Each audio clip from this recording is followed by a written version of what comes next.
What broke your heart completely? I watched my wife pass from brain cancer, and the effects were similar. Her humanity slowly melted away till she was a vegetable. Our hopes and dreams we had worked so hard for were gone. It's been nearly 2 years, and I still have problems hanging out with young families because they lived the dream that was robbed from us. What broke my heart was her daughter asking to talk to Mommy on the phone. One day she even walked out the door because she thought Mommy was coming home and she needed to find her. We walked till she gave up and had to explain passing away to a 2-year-old. 30 is too young for this. It's been 18 months since she passed.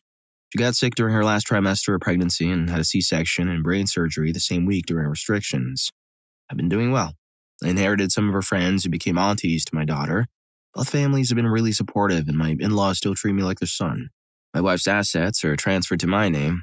I get child benefits and a widower's pension, and I have a great job, so I'm not struggling to make ends meet. I rebounded back pretty good. Her decline was slow, so I got to grieve by degrees and work through it with her.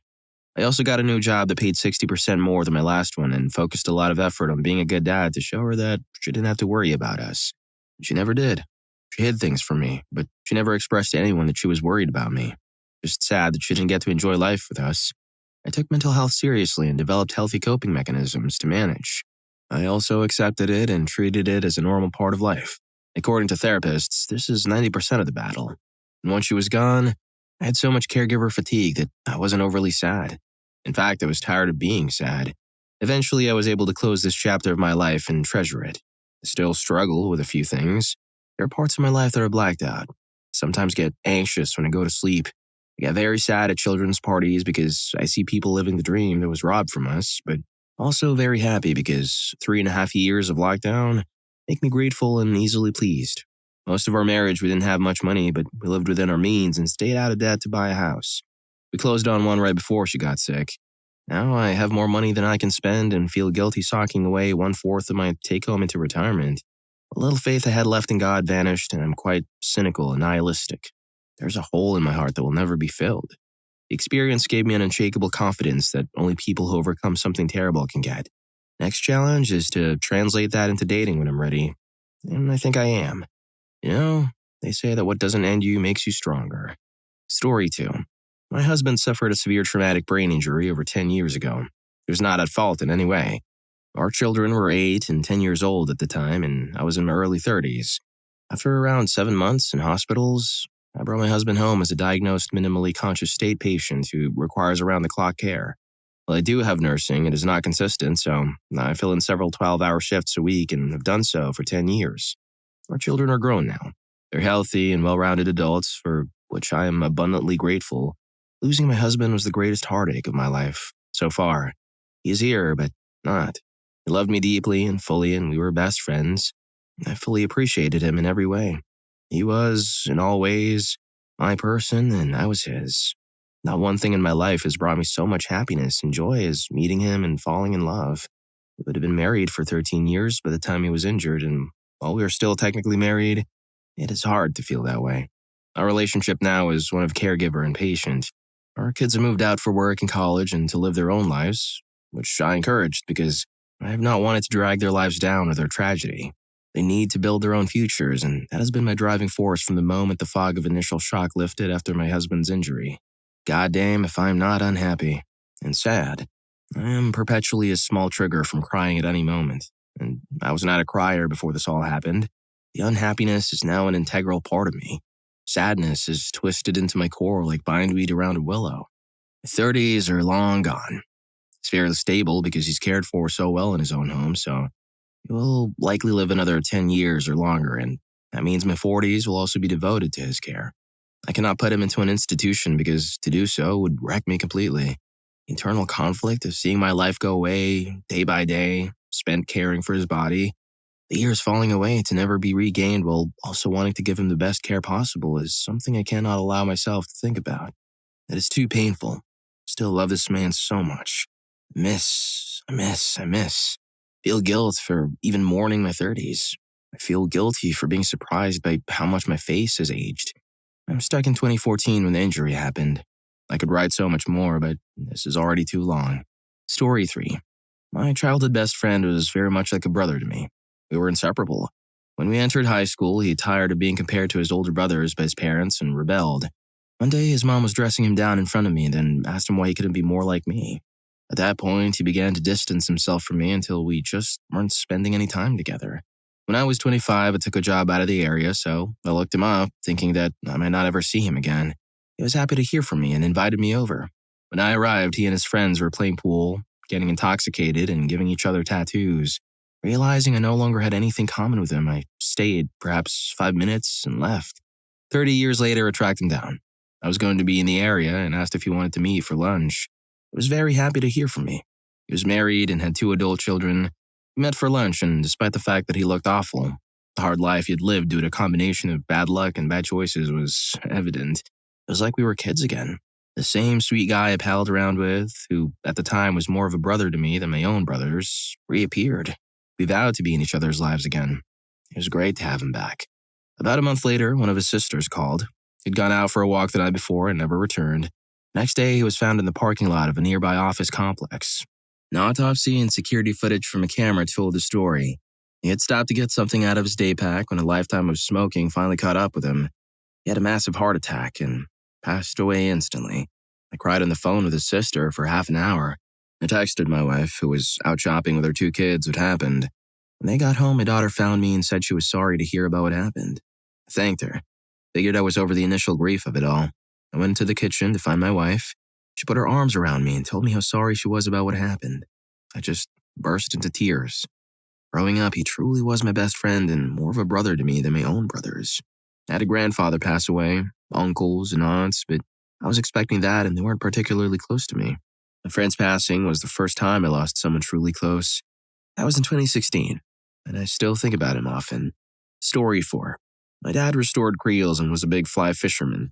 I always said I would make it out fishing with him, but never did much. Out of the blue, I got a call. He went into cardiac arrest and was non-responsive. I flew out immediately and waited a few days while they cooled him to try to preserve him.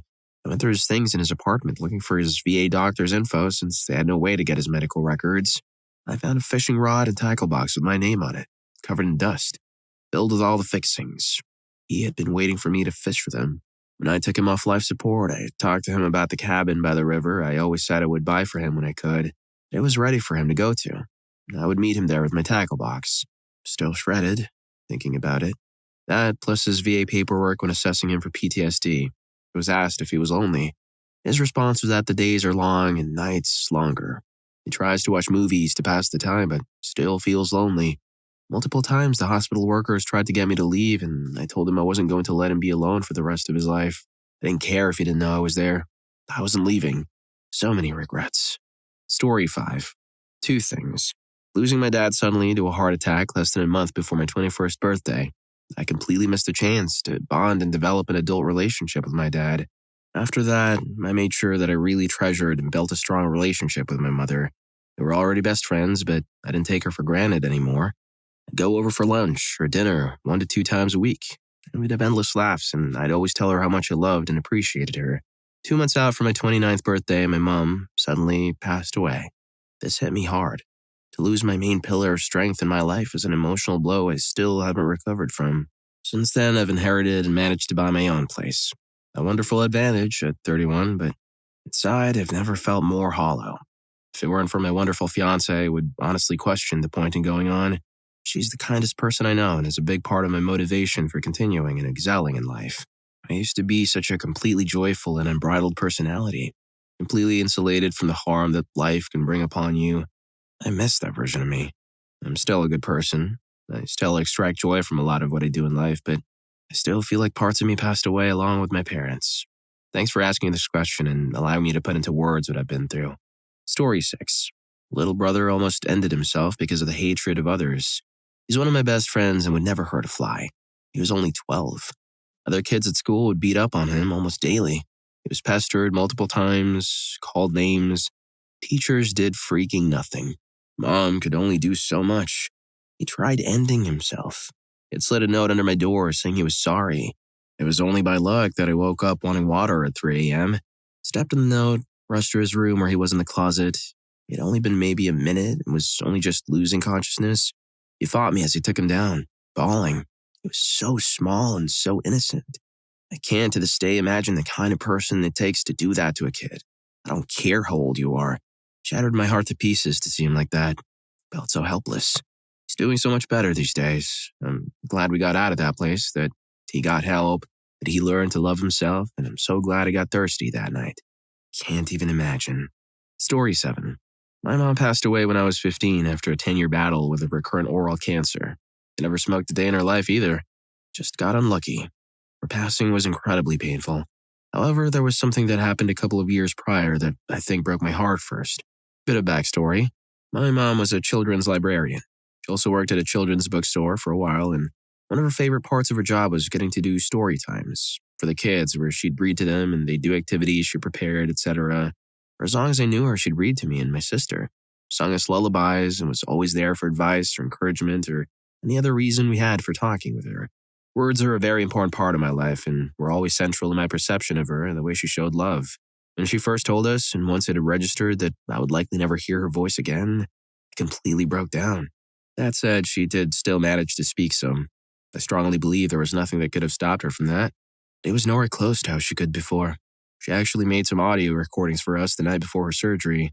Personal messages, my favorite lullaby that she used to sing to me, and a couple of mine and my sister's favorite picture books that she used to read for us.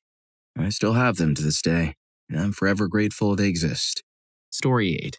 I married my college sweetheart after dating for 5 years through college, and 6 months later, she had an affair with me. The affair lasted 8 months before I discovered it was happening. My life fell to pieces, and I decided to change things. I left the US and moved abroad.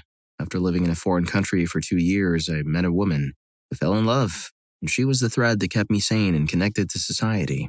After she and I were married, I discovered my mother was going through cancer back in the States. It was also during lockdown, which meant traveling was near impossible. Not to mention that I was unable to afford being able to travel. I could not afford to leave my wife behind and quit my job. Then the next summer, I discovered my wife was having an affair with a businessman in Singapore. This crushed me to a point where I don't like to be around people. Currently, my life is good. I spent some very difficult alone time hiking 3,500 kilometers through mountains along the east coast of the US. In that alone time, I learned more about myself than I've ever known. I also dealt with my demons. I'm still very much an introvert and prefer being alone, but I have a good wife now. She's incredibly talented. She deserves to have a man who's not broken and loves her unconditionally. I'm not that man yet, but I'm doing everything I can to become that man. The biggest lesson I learned is the things that make life difficult are stepping stones that lead to other opportunities.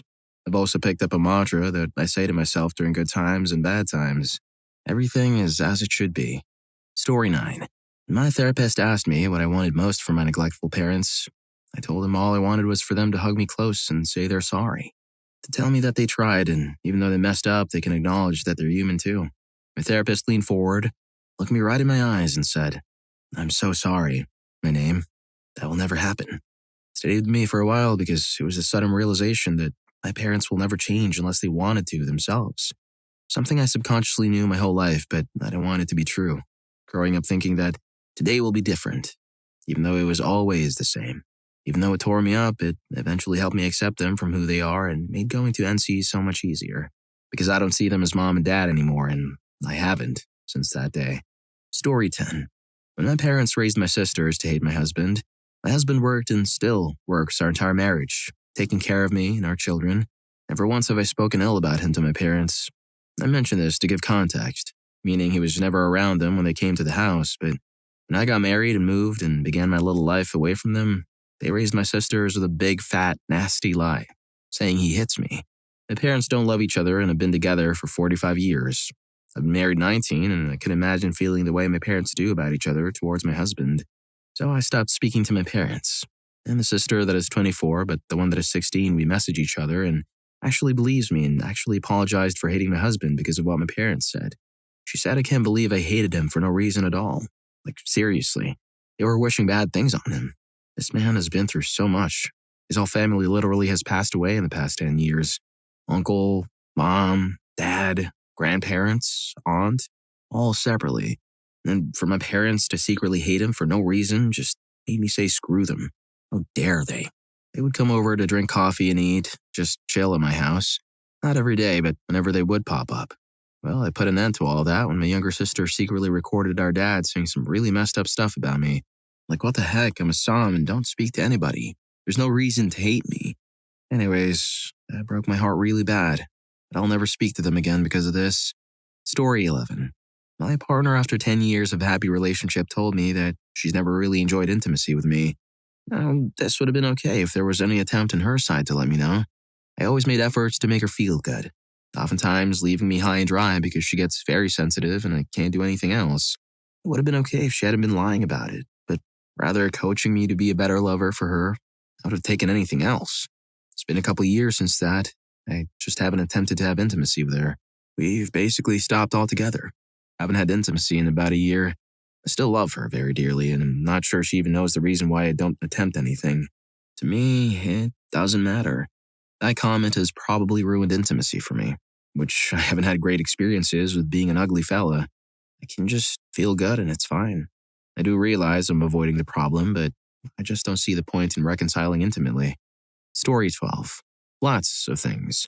It breaks my heart that my husband is a hard worker and the most professional, loyal, and friendly person in the world, yet companies of their numbers and budgets, and him and thousands more like him in our age group go underpaid in society as a whole. While people a few years older can't even convert a PDF, contribute nothing, and get paid double or triple. My dad passed away when I was 14, before household computers and mobile phones were in everyone's houses and pockets. He was a quiet man, good at billiards and liked golf and analog photography. And he probably would have loved the early days of eBay and Etsy, finding small but useful knickknacks here and there. He would have probably recorded so much if he had access to a smartphone. It was a long time ago, but I still grieve him and the life he could have had, and the memories we had and could have made as a family. We lived just outside the city, went to school, and worked in the city, but it was truly himself during the summer months when he helped Grandpa out on the farm. I wonder if he would have liked to be a farmer if he had the opportunity. I also wish he knew that he had another daughter from before I was born. The mother moved away and didn't let him know that she was pregnant, and she subsequently gave the baby up for adoption. The family took the baby and lived in Germany, and she moved home to Canada when she was 18. I have a half-sister who's 10 years older than me, and she didn't get to find her biological mom and my dad until after he was gone. I only found out about her 2 years ago. I wish she had gotten the chance to meet her or be part of her life because I know with every fiber of my soul that he would have loved that baby girl so much. It breaks my heart that I try hard to be a functioning member of society and that society just doesn't seem to want me. In my 20s, I was too young. In my late 30s, I'm too old. Being prejudiced is real when it comes to the job market. I also work my back off to stay in shape. But the reality is that I've been both tiny, 52 kgs, and larger in my adulthood. Discrimination against large people is also real, especially in the job market because one is seen as lazy, plain and simple. If anyone knew that I kept a strict diet and workout routine, I've undergone one of the longest and most thorough personal trainer educations in the Nordics, that I still gained weight anyway, maybe they'd change their tune. But I know that on the inside everyone thinks that it must be something I was doing wrong or that I was dishonest counting my calories or macros. Going from big to small again, the words that come out of my mouth get heard and taken more seriously. I'm also high functioning, so I'm always trying my darnest to do things right in every aspect of my life. It breaks my heart that two of the largest populations, men and women, are getting pitted against each other constantly in the media. In reality, the experiences of both men and women are so much more nuanced. Pitting any population against each other opens doors for strong opinions in any political spectrum, when in reality, we all need to be working together. If you're enjoying the video, don't forget to hit that subscribe and like button for more videos like this. Story 13. My ex-boyfriend is a user. He had it well for the first 6 months living together. I started noticing. I finally left when he let some in front of me in bed because I would have rather him do it there with me safely than be out in some dangerous situation, not realizing I was willing to put myself in one in the process. The breaking point, literally for my heart, was when I finally got the courage to pack my bags and leave. I tried so hard to make it work. His whole habits, this man never got violent towards me. So I justified staying because he swore his love for me was stronger than the substance. That was false. 3 days went by and I hadn't heard from him. Keep in mind, we were renting an apartment together at this time. We sublet a room in a house with another girl. The lease was luckily ending around the time I left. There was only a month left before we were due to leave or renew. Well, I convinced a good friend of mine to come with me to do a wellness check on him because it had been 3 days. His phone was going to voicemail. I was so scared I'd find him gone. We pull up to the house and it's completely dark from the outside. Luckily, my old roommate wasn't home at this time. I had no idea what I was walking into. I opened the front door and the whole house was pitch black. I walked down the hall and slowly opened the door to our old room, and what I saw will haunt me for the rest of my life. He had pawned everything that was left. His gaming PC, all the furniture. The only thing left was a tiny desk covered in trash. There was broken glass everywhere. There he was, laying in a single blanket on the hardwood floor, writhing, clearly tweaking but also in bad withdrawal. Stood up and started going through the emotions. If anyone's ever experienced witnessing someone, they can go from emotional to angry to euphoric in seconds. It was so erratic. He would ask what the hell I was doing there and to get the hell out, then say, "Stay with me, please," and start crying. Then he started pacing and panicking. It was at that moment that my heart broke in a way I will never experience again. For him, for myself, for his family, for God. I pray for him. Last time I heard from him was a month ago. He called me with some excuse that his car broke down and he needed money for a part. I hung up. Story 14. My parents. I love them both so much, and I want them to live the rest of their lives in peace and with their grandchildren around. It shatters my heart the way they've hurt my sister and themselves. In 2018, my mom called me and told me she thought being sad would end her and asked me to get her out. We did, and she's been in assisted living since then. Dad's been sober. Her family was finally on the mend from a difficult decade involving mental illness, financial struggle, and a physical degenerative disease. Last year, she moved back in with him. Last week, she called me again saying he was going to end her. This time, I couldn't go rescue her. I had to call the police, call my support system, tell them I love them, and return to my evening with my daughter. Hearing my sister's voice when I told her about the call, she's so strong and she's had boundaries and is prioritizing her life in a really impressive and beautiful way. But I know it's because they've broken her heart so much that she has nothing left to give them. It hurts me that she's hurt too. Story 15. I recently lost the light of my life to a closed PYO. I don't even want to say the full word. She was my entire world. I brought up the possibility of PYO at the vet twice over the last month, and they insisted it wasn't the problem. She was having back leg weakness for a while. Other than that, no signs. Still, I was always so worried about it, but I couldn't even bear to put her through that because she had terrible separation anxiety. I was always so vigilant about PYO. The fact that it slipped under my radar was the biggest middle finger from the universe, ever. After seemingly improving, she suddenly developed black watery diarrhea. I rushed her to the nearest emergency vet, which was over an hour away. I called them first to make sure they could see her. Called again when I was on my way to them. Upon arrival, they told me they only had one doctor and couldn't see me. I couldn't believe it. I took her home that night and we slept together as we always did. She let out her little sighs and I got to enjoy one more normal night with her. The next morning, I rushed her to the nearest open vet. They told me she didn't look good. I pleaded with him to figure out what was wrong with my little girl. After spending all day in the vet and all sorts of other pointless tests, I insisted they perform an ultrasound. Sure enough, they determined she had PYO. They quoted me $12K for the surgery. I did not have $12K and was not approved for care credit, so I couldn't proceed with the surgery. I felt so guilty, so helpless, and so sick. You should not have to have $12K saved up to save a dog's life. That is insane, completely sick. To lock a pet's potentially life-saving surgery behind a paywall is absolutely disgusting. There's a special place in hell for the people behind the system. After learning I couldn't afford the surgery, the doc came in and prescribed all sorts of antibiotics and said to take her home and give it a chance. Because my girl still had her strong appetite and was still eating, we agreed that if she suffers further, I would bring her back in to be put to sleep. The doctor filled me full of false hope to sell me medications, but did not give me any warning about how potentially painful a suffering it would be for my beloved dog. We got Serenity out of the car, and the first thing I do is start administering the antibiotics. She still had her appetite until we got her home and inside. She loved her food, and we always knew that the day she stopped eating would be her last. I got her home and settled in her favorite chair with me. From there, she declined so rapidly.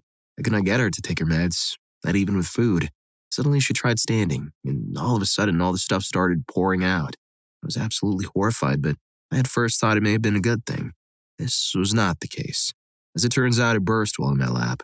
She went into septic shock, began having very violent seizures, and within 10 minutes, it was gone. There was absolutely nothing more I could have done. I held her little head and just tried to comfort her the best I could. I was in utter shock. I could not believe what was happening in front of me. My little girl is gone. The light of my life, my entire world, my entire reason for living. I feel so guilty. All the pointless wear and tear and travel and my poor dog likely contributed to her bursting. I wouldn't have even had time to shop around for the surgery. I tried to do what I thought was best for her. I never trusted vets before, and sure as hell don't now. I knew they would do me dirty, and sure enough, they did. We're talking multiple providers here. I truly would not wish this experience upon anybody. It has been a month since I've lost my serenity. I keep picturing her little face every time my mind wanders.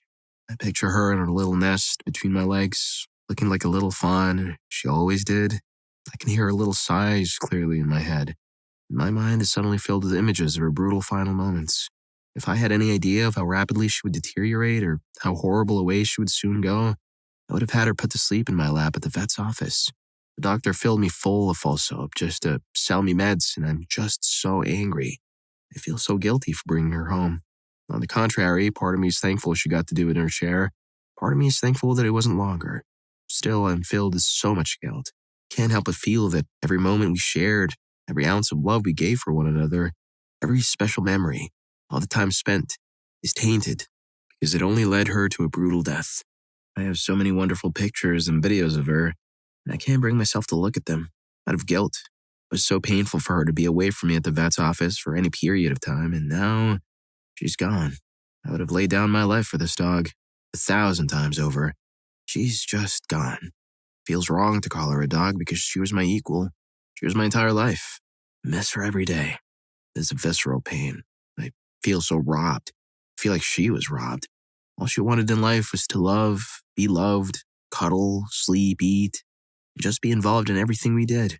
She was so smart, so funny, so sweet, and so unique. She had so many mannerisms that made her her.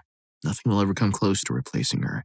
I'm afraid to fall asleep at night because in my dreams I'm forced to relive her brutal passing. Each time it is worse and more drawn out. That is perhaps the most horrific part of this entire ordeal. I don't know what to do. She was my everything. Made everything in my life complete. She followed me everywhere. Everything I did, she was part of. She was only 6. And I've had many animals and lost many animals, but the pain of losing her is just unbearable. I've never had a bond like the one I had with my angel. She made everything better. I remember my life before her, and I can't imagine my life without her. You were truly one. Don't know how I go forward without my serenity. I don't know if I can. Story 16. My stepmother was kind of mean. I don't know if it was immaturity or her own issues or what, but her frustrations would explode into me. When I was 14, she was hitting me for peeling vegetables too slow. My father opened the door. He was carrying their youngest, about 2, stood there for a few moments, turned and walked out, closing the door. I never told what would happen when no one was around. I would daydream that when someone found out I would be safe and loved again. Instead, a few days later, I was told it was best if I left. I broke twice. Even when people knew, no one stood up to love me or make me safe. Never really talked about it. Story 17. While dealing with a really bad spell with my mental health and becoming quite poor, my wife started to struggle to deal with it and look after me. My wife is the love of my life. She lights up every room and can make me laugh and smile no matter what. I've never met anyone where I'd describe their personality as habitual, except her. She left to get a break from me as I was really spiraling and just struggling to function. This broke my heart thinking I'd lost her, and I honestly don't blame her. Looking back, I was so unwell. She recently came back wanting to work on us after seeing an improvement. What broke my heart again yesterday was finding out yesterday that she's pregnant. And the dad is my boss. Whilst on the break, he went round to where she was staying. She got so intoxicated that she can't even remember having intimacy with him. She only did a pregnancy test yesterday and she was late, and she jokingly said she might have the next baby Jesus. I want to be there for her and have a chance at us. I just have no idea how to process this. Dude, your boss R-worded her. You gotta put him behind bars. Story 18. Losing my dog 2 weeks ago. My fiancé and I rescued him 10 years ago, and he's been the center of our universe ever since. He's been on meds for heart disease for years, and it progressed to heart failure at the beginning of October. We got him in all meds we could, and he seemed like he was doing really well. We even took him on a walk on Halloween and to the pet store to pick out his own treats in his little Halloween costume. And 2 days later, after getting home from a trip to the park, he just couldn't stop coughing and wheezing. We rushed him to the ER, and they put him under oxygen. His heart basically just gave up on him. He waited in the oxygen tank with his face pressed against the glass, looking for us, and when we finally got to see him, we knew right then he didn't have any time left. He let us open the door and kiss him and tell him how much we loved him, and he basically immediately stopped breathing. They gave him a solution so he didn't have to suffer anymore, and he was gone. Just like that. He went from dragging us around the park to sniff everything and eating treats to gone in a matter of hours. It was always going to be hard to say goodbye to him. We were as obsessed with him as he was with us, but the sudden and tragic nature of his passing just makes it that much worse. Didn't even get to eat most of the treats he picked out at the pet store. I don't know how we were ever going to recover. Pain feels unbearable, and I cry about him every single day. He was so much more than a dog to us. He was our son. Story 19. I'm super late, so nobody's going to see this. But I was definitely making the decision to quit the career I had spent so much time building up to. Then getting kicked out by the guy I thought was a friend that I was living with. To make the story as short as possible, I got kicked out by my only parent for being not straight. I quit college, found a room to rent, and started working full-time. Then the company laid me off. I got kicked out of there for not finding a job before rent was due the next month. It was a verbal contract, so I basically couldn't say anything. Found another job, moved into a new place. Rumi quit his job because he didn't like the boss. Got evicted because my paycheck couldn't cover the rent. So I finally moved into the last place. Got transferred to a new location at work. New boss starts throwing rage fits at me in the first month. 6 months in, I checked myself into the hospital for self-harm ideation. The first thing he said when I walked back into the office was, "Hey, good morning. Here's something you did wrong before you left, and here's the punishment." Stuck it out for another year before the final straw. Someone in the office started wearing a cologne that I'm allergic to. I tried doing the right thing and talked to them and the manager before going to HR, but then manager and district manager started calling me to meetings to try and pester me into quitting. Things got so bad, I called the guy I was living with and told him that if I didn't quit that day, I was either going to check into the hospital again or tomorrow was going to happen without me. He agreed that was not okay and told me to quit. The thing that finally broke me, though, was when he started pushing me to move out too a month later. I realized that if I wasn't making money for someone, that I was completely and utterly useless. Not because I didn't finish my degree or get additional training for my career. Not good enough to hire. Except if you want someone in the office that's just there so you can dump on them and make them feel like trash. I'm perfect for that. I'm usually desperate for cash, so I'll take it for a really long time. Story 20. When my cat passed away, I've been fortunate enough that I haven't experienced personal loss in my life, even now as I'm well into my adulthood, but my cat passing just broke me in a way I hadn't experienced before. She was there when I was the lonely kid in school who had no friends and sat by a tree waiting for recess to pass. She was there waiting for me to get home every day. She was there when I studied for exams in uni. She was there during the lockdown. Even when I moved abroad, she never forgot me and would always come running back to me as soon as I came home again.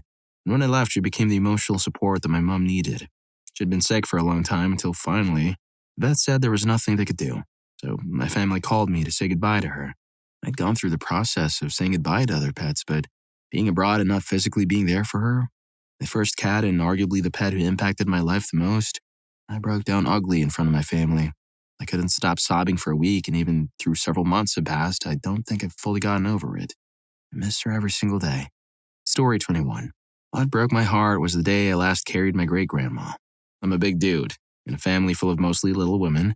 Father hasn't been in the picture for a long time. Brother has health issues and can't help much, so when it comes to doing things around the house, it's mostly me that gets things done. For a long time, I would help out with taking care of my great-grandma, getting up to feed her some days when my grandma was too busy to feed her mother. Then whenever she needed to be moved around, she was too weak to get herself up and out of bed for her last few years, so mostly it was me picking her up and putting her where she needed to be. I have a big mess of curly hair, and she always grabbed onto my hair from the back whenever I picked her up. At first, I told her to stop that, but as her Alzheimer's got worse, she never could remember. So I eventually accepted it. Even now, I can remember joking with my family about how in cars she would grab the handle above the door. Maybe she thought it was like a car taking her somewhere. When the day finally came, she had passed through the night in her sleep. My family are very emotional people and are quick to freak out, so I've always learned how to be a rock, so that they could have someone to rely on when these sorts of things happen. So when the people from the morgue came to pick her up, I was the only one at the time who could seriously talk with them. It turned out our door wasn't able to fit their stretcher through, so I did what I was so used to for so many years. They offered to carry her. Let me tell you, it was the hardest thing I've ever done in my life. To lift up my great-grandma who looked so peaceful as if she was still sleeping and carry her outside the house. To hold her for the last time before she was taken away, all the while being the rock my family needed. To keep up my grandma that looked like she was about to collapse as she called out for her mother as they drove her away. I remember it all hitting me at once, the very moment I knew my grandma wasn't going to keel over. I just sat down and my heart just shattered as I cried so hard. wishing that my great grandma could have reached over and grabbed me one more time as I carried her out. Story 22. I'm a coach. I took over a program that was doing well, but there were some things going on with the previous coach that warranted a sudden change. Insert me. I'm not harsh on my athletes, as most coaches are or can be. One of our athletes made a serious error. When I went to talk to the athlete, they flinched as I started speaking. I kept my voice low and calm. When I was done speaking, the athlete looked at me with wide eyes as if it wasn't enough. I asked, "Am I supposed to yell at you or something?" And they said, "Yes, that's how it's always been. Breaks my heart that when a kid messes up, they expect to be yelled at. No kid should fear an adult. And as an educator, I shouldn't be feared. It's my job to make the athletes better. It's my job to make sure they know they're going to be better the next time. Yeah, I know people aren't going to agree, but it just totally broke my heart." Well, if you like these stories, here's more. YouTube thinks you're going to love this. Catch you in that video.